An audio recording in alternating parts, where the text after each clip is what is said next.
Some places feel different after dark. A familiar road becomes unfamiliar. A quiet tree line becomes a wall of shadows. And water that looked harmless during the day begins to resemble something deeper than water. In Louisiana, the swamp has always occupied a particular place in the imagination. It is beautiful, alive, and rich with memory.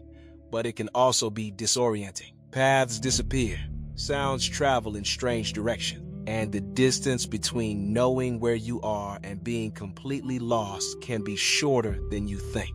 In places like these, stories grow easily, and one of Louisiana's most enduring stories concerns a creature that moves between worlds, a creature that belongs partly to humanity and partly to something older, hungrier, and much more dangerous. Its name is the Rougarou. The Rougarou is commonly described as a human figure with the head of a wolf. In some accounts, the transformation goes further, producing an animal more powerful and terrifying than any ordinary predator. In others, the creature retains enough of its human form to make the encounter worse. Because the horror is not simply that a monster is standing in front of you. The horror is that the monster may have been someone you recognized yesterday. The name Rougarou is related to the French expression loup-garou, meaning werewolf. But the Louisiana creature is not simply a European werewolf dropped into an American swamp. Like so much Louisiana folklore, the story took shape through the region's particular history, landscapes, languages, and communities. The traditions surrounding it vary from place to place and storyteller to storyteller. Some emphasize the curse, some emphasize religious warnings, some focus on the creature's hunger. Others treat the Rougarou as a figure used to frighten children into staying away from dangerous places. There is no single version that speaks for every family, every community, or every part of Louisiana. What connects these stories is the idea of transformation.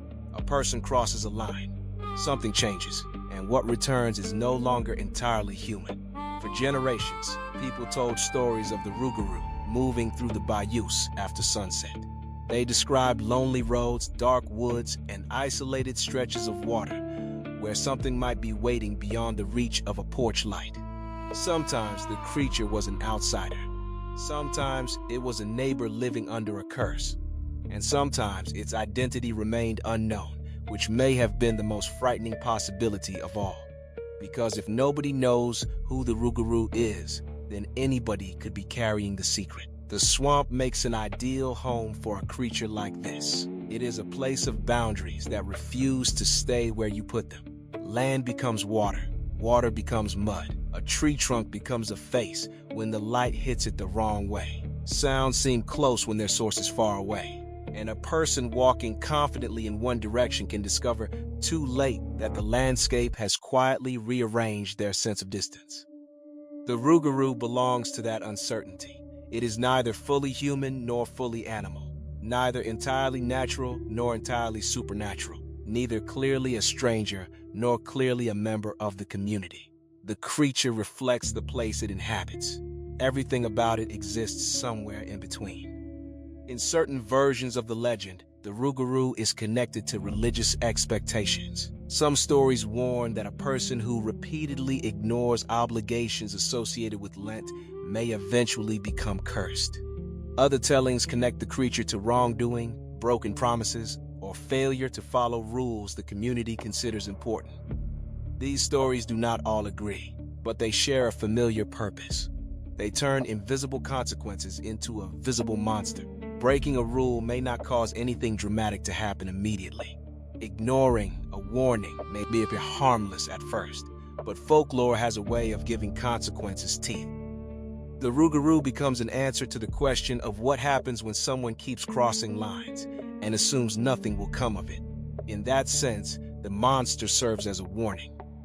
But the warning is not only about religion, it can also be about behavior, about secrecy, about the risks of moving through dangerous places alone, about the people who seem ordinary in daylight but become something else when nobody is watching. That last possibility gives the Rougarou a different kind of power. A traditional monster can be kept at a distance. You can imagine it living somewhere beyond the community, somewhere outside the circle of familiar faces. but a cursed human being changes the problem. The danger is already inside. The person sitting across from you could be hiding something. The neighbor who avoids questions could be protecting a terrible secret.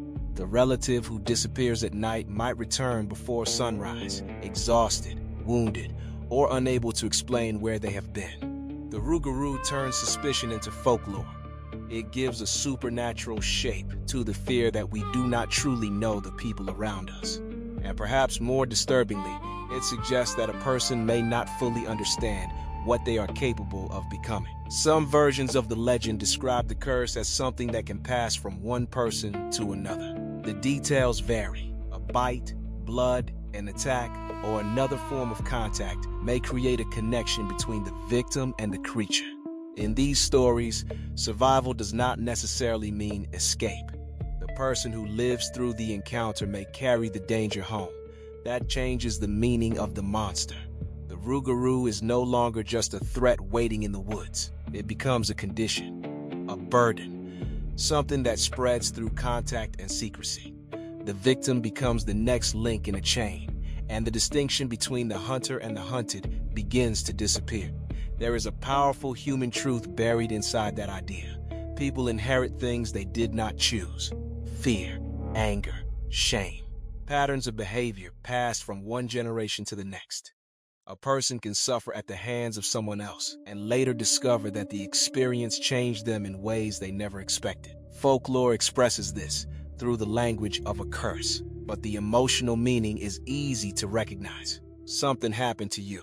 Now you must decide whether it ends with you or continues through you. The Rougarou also reflects the loneliness of transformation. Imagine knowing that something inside you changes after dark. Imagine fearing the people you love because you might harm them. Imagine wanting help but believing nobody would understand. A cursed creature is frightening, but it can also be tragic. Depending on the version of the story, the Rougarou is not always a monster by choice. It may be someone trapped inside a condition they cannot control. Someone forced to watch their humanity disappear. Someone separated from the community while still living close enough to remember what belonging felt like. That tension makes the legend more complicated than a simple tale of good against evil. The Rougarou may represent a dangerous person. It may represent a person in pain. It may represent both at the same time. And that is part of why the story survives. Real people are not always easy to place into clean categories. Someone can be feared and pitied, harmful and suffering, recognizable and unfamiliar. The Rougarou takes those contradictions and gives them a face, or, more accurately, a wolf's face. There is another reason this creature belongs so naturally to Louisiana. The swamp is not empty. It is full of life, history, labor, knowledge, and generations of people who learned how to survive in a landscape outsiders often misunderstand. To people who know the waterways, the swamp can provide food, shelter, and connection. It can be home. But even a familiar home has places you approach carefully. Even a landscape you love can demand respect. The Rougarou is not simply a story about the swamp being evil. It is a story about the consequences of pretending that the world around you has no dangers. It reminds listeners that knowledge matters, that isolation matters, that darkness changes the rules, and that some boundaries should not be crossed without understanding what waits on the other side. Across cultures, shape-shifting monsters often appear when communities need a way to talk about unstable identity. What makes a person human? How much violence can someone carry before they become something else? Can a person return after crossing a moral boundary? And if they do return, can anyone trust them? The Rougarou brings those questions into a Louisiana setting. Not a distant castle, not a mountain village, a back road, a stretch of wetland, a place where insects hum in the dark and something moves just beyond the trees. The creature feels close because the landscape feels close. This is not a monster living at the edge of the world. It is a monster that might be waiting a few miles from your front door. And that proximity changes everything.